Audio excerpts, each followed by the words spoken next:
What's up, guys? I want to talk about a little formula that I really think everybody can benefit from as a natural lifter. You're intermediate, advanced lifter trying to put some good quality weight on, and let's say you're under 18% body fat. You're at around, let's say, 15-16% body fat, a reasonable amount of body fat. You're not trying to lean down, so you're trying to lean bulk slowly, add some good quality mass on. And the more I've been talking with people, the more I've been talking with six people that successfully did it, it always comes down to kind of the same macros.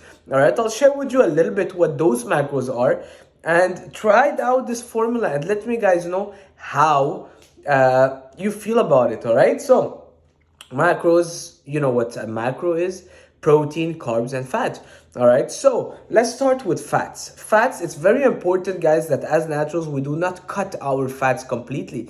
All right, we gotta make sure that we have the amount of fat appropriated to help us build the hormones. All right, your testosterone levels are produced by your fat intake. Your fat intake contribute to all healthy hormones production. So going zero fat, or if you remember when I made a video just before my bodybuilding prep, 2-3 weeks before, my libido was zero. I couldn't even get a boner, but also because I was very low fat, impacting my brain, impacting my humor, impacting my testosterone levels. And then, you know, when your testosterone levels start dropping because you're not getting enough fat, everything else goes downhill. All right, so as naturals, and I really believe even now in my next bodybuilding competition, I want to make sure I'm getting at least 50 grams of fats a day. I don't care if it means dropping the protein or dropping the carbohydrates, but going under that, guys, as naturals, you're impacting your testosterone production. And when your testosterone production goes down, your testosterone levels goes down, you're not in a good state to build any more muscle mass or maintain that muscle or perform well at the gym. So it's counterproductive to cut your fat, but at the same time keeping your carbs up, thinking that, hey, at least I'm gonna use those carbs to pump up at the gym or to keep growing or maintain muscle. No, you're better off making your body work for you and going and focusing on the basics. Appropriate amount of testosterone levels in your body is so much more beneficial than having a little bit more carbs or a little bit more protein. All right, so it's gonna give you a lot more bang for your buck, and that's where it all starts. It's your hormonal health, and getting a good amount of fat intake in is crucial. And that means don't cut it completely. Now, there is something to be said about not overdoing it, because once you have the right amount to produce your hormones, you don't need much more fat. All right, let's be real. Your body doesn't use much fat to restore muscle glycogen, or it doesn't much impact the performance after giving us the appropriate health hormone and health benefits. All right, so amount of fats that I would recommend you guys would be, as natural athletes, between 60 and 80 grams. All right, and you could go a bit higher. Let's say on the higher scale, you can go more for the 80, 90. If you're a bigger dude, if you're more shorter or have less weight, or you're a little bit lighter like myself, 60 grams of fat will be actually the required amount to help you build those hormones. All right, so between 60 and 80, we have 60 and 80 grams of fat. Moving on, protein intake. No, let's talk about carbs first. So your carbs are your body's main source of energy. All right, carbs will help you fuel your session. They will help you restore your muscle glycogen. They will help you recover. They will help you build muscles. All right, when you are not eating enough carbs, your body will start using the protein that you're eating and turning them into carbs. It's a process called gluconeogenesis. All right, so basically you're eating chicken, but your body is transforming that chicken into rice. Think about it that way, just to produce energy. So it's very not ideal. So we want to make sure we're getting enough carbs, and the amount that I found works best for most naturals trying to lean bulk. I'm taking about people in my situation, let's say around 15% body fat, trying to lean bulk. The kind of sweet spot is 300 grams of carbs a day. 300 grams of carbs a day. All right, and guys, it doesn't matter if you're getting your carbs from brown rice, white rice, bread. A lot of people will say, yeah, I'll just eat bread, I don't eat pasta. Bro, it's the same thing, all right? Yeah, I just eat rice, I don't eat potatoes. Or I just eat rice, I don't eat bread, but I love bread. Your body doesn't know if this is bread or this is rice or this. It's not because you're eating rice that those carbs can't be stored as fat if you're overeating them, all right? Your body breaks down every starch into sugar forms that are single, all right? So when they are in a bread or a rice, they are I mean, I don't wanna get too deep into details and what is it called, rant about this. But most of the carb sources, if you're not getting any digestive issues, are fine. Go with whatever you want, and make sure that you are getting a good amount of carbs pre and post workout. That could mean at least 75 grams pre and 75 grams post. So just pre and post, we're getting 50% of our carb intake of the day. Very important. All right, I personally prefer bumping it up even more. I prefer going 100 grams pre and 100 grams post, and then for the rest of the day I'll get the 30% left, which is another 100 split out in many meals. All right, because after I fueled my body and gave my body enough carbs to perform that session, and after I gave my body enough carbs to replenish my muscle glycogen, I don't crave carbs anymore for the rest of the days. I'll have a few pieces of fruits, maybe a little bit of rice cakes here and there, but I'm not hungry for carbs because my body got fed and my body got nourished the proper way. All right, so I would say 300 grams of carbs would be the sweet spot. If you're someone a little bit lighter, maybe go for 250. Someone a little bit bigger, 350. All right, but now we have 60 to 80 fats, 300 grams of carbs. I really like that number, 300 grams of carbs.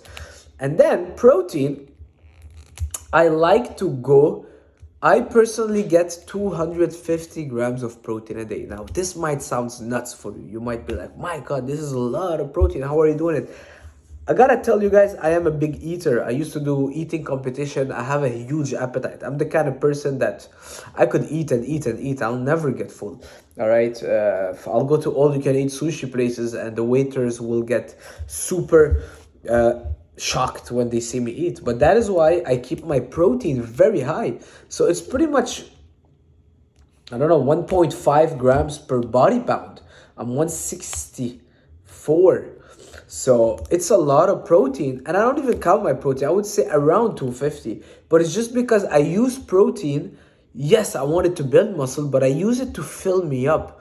All right, and protein is very hard to be stored as fat.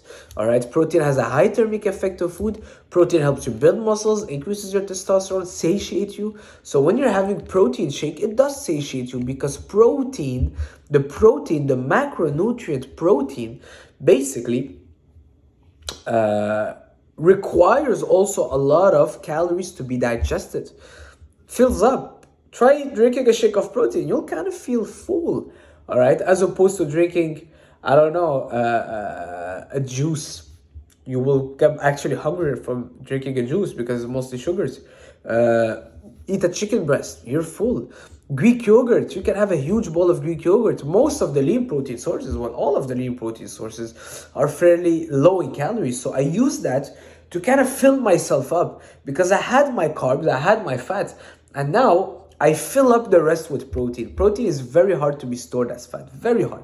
Very hard, and I would say it's almost impossible. They did a study.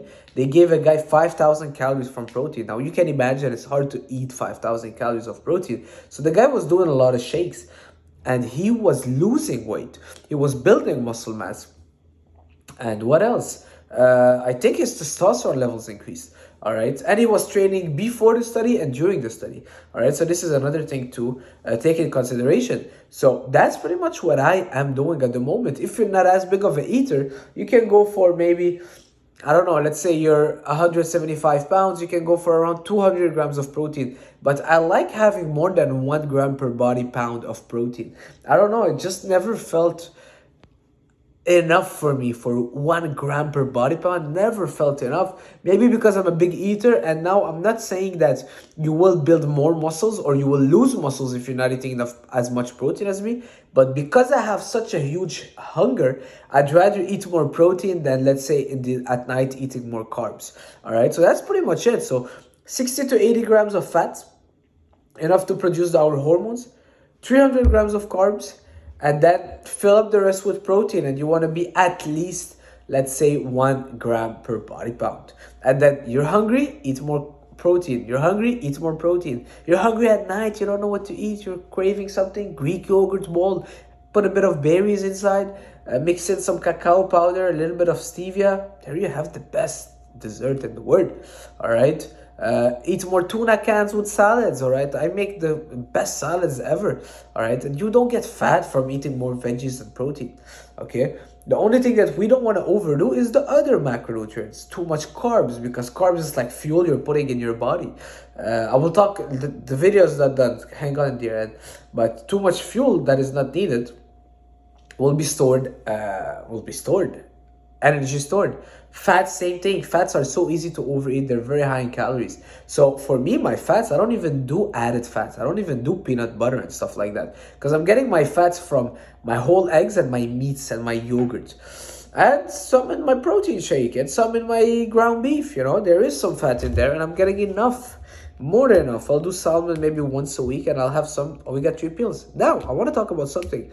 You might be doing that and feeling like you're gaining fat. What do you do at this time? You're trying to lean bulk, but you don't want to gain fat.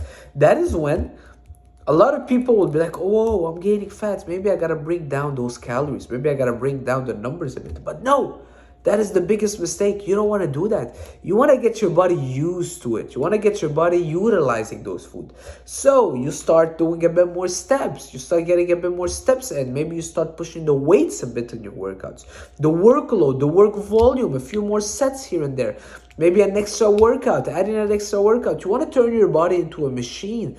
And sometimes it takes a bit of time for your body to start reacting well to all those extra calories you're getting, and not storing them as fat, but being like, you know what? Because maybe you've been leaning down, you've been too lean, and now you're giving your body too much calories. Your body's like, oh wow, I'm gonna store it as fat, because we never know when it's gonna come back. But now you keep doing that for, let's say, 3, 4, 5 weeks, and your body's like, whoa, John keeps eating those extra calories. You know what? Maybe it's time to build muscles and use them.